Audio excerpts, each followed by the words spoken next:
Hello, my name is Joel Simon, and I'm an instructor at Stanford University. I teach design thinking, and let me introduce you to the fascinating world of design thinking. One of the first questions we might ask is, what is design thinking? Well, that's one of the first questions that I ask of my students.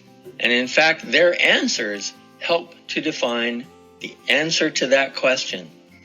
At Stanford, we teach design thinking as a process.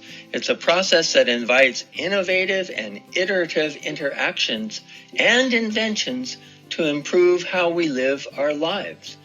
Typically, there are 5 phases to this process we call design thinking. The first phase is one about empathy, trying to better understand what the nature of the issue is and who you are working with.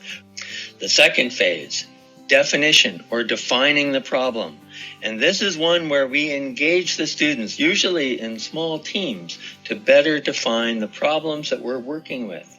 The third phase is ideation. This is where we get to turn ideas into, actual solution directions. From there, we go to prototype. And this is, we have our solution direction, we build, and we actually build examples of your solution. And then finally, the last phase is testing. And that is, you take your prototype, you take it to your clients or whom you're designing for, and let's try it out.